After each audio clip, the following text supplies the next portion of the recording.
Assalamualaikum warahmatullahi wabarakatuh. Nama saya Nevia Khairunisa Hermawan dari kelas 11.5 dan nomor absen saya 26. Dan hari ini saya akan menjelaskan perlawanan Sisingamangaraja 12 yang berasal dari Sumatera Utara.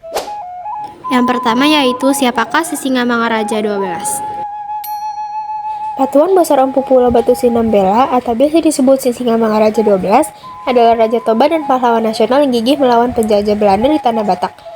Ia lahir pada tahun 1845 dan memimpin perlawanan selama kurang lebih dari 3 dekade, yang berakhir dengan gugur di Dairi pada 19 Juni 1907.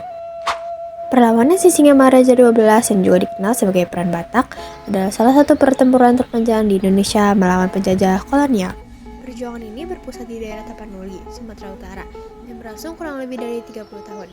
Dimulai secara terbuka pada tahun 1878 hingga berakhir pada tahun 1907. Pusat perlawanan Batak terletak di Mataram, pusat pemerintahan kerajaan Batak. Meskipun medan pertempuran meluas hingga Kota Tarung, Balige, dan Ciborong-borong.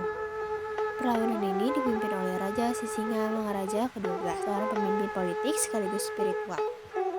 Latar belakang utama pecahnya perang ini didorong oleh dua faktor krusial. Pertama, adanya ancaman terhadap kedaulatan politik Raja Batak.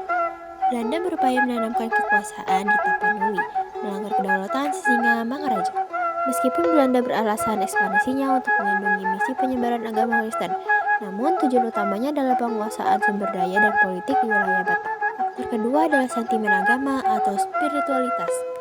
Sisingamangaraja khawatir bahwa masuknya agama Kristen yang didukung oleh Belanda akan mengikis ajaran tradisional dan kekuasaan spiritualnya sebagai Raja Imam Batak. Dalam perjuangannya, Sisingamangaraja 12 didukung oleh para kepala suku, ulama, dan rakyat Batak yang setia.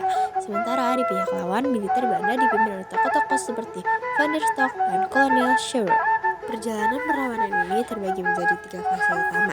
Fase awal dari tahun 1878 sampai 1889 yang ditandai dengan agresi terbuka, di mana Sisingamangaraja 12 memimpin serangan awal ke pos-pos Belanda di Bahabatu dan Kasurup pada tahun 1878. Di masa ini, ia bahkan menjalin kerjasama dengan Kesultanan Aceh untuk menyerang posisi Belanda di daerah seperti Lumbanju dan Balige pada tahun 1883 sampai 1884. Namun, respons Belanda berupa ekspedisi militer besar-besaran membuat Sisingamangaraja 12 memasuki fase tengah di tahun 1890 sampai 1904. Dalam fase ini, ia mundur dari pertempuran terbuka dan menerapkan strategi perang gerilya yang efektif di hutan-hutan dan pegunungan Tapanuli, melancarkan serangan mendadak sambil terus mendapatkan dukungan penuh dari rakyat. Memasuki fase akhir 1904 sampai 1907, Belanda melancarkan operasi besar-besaran yang dikenal sebagai ekspedisi militer Belanda di Tapanuli, dipimpin oleh Hans Christoffel. Belanda menerapkan taktik pengepungan dan sistem benteng atau yang disebut Vestingstelsel untuk membatasi ruang gerak sang raja dan mengejarnya hingga ke pedalaman.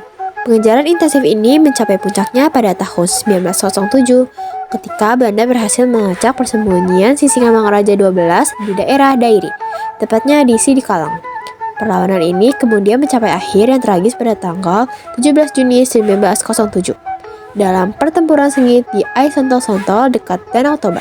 Raja Sisingamangaraja dan dua putranya, Raja Buntal dan Patuan Anggi, gugur setelah ditembak oleh pasukan Belanda.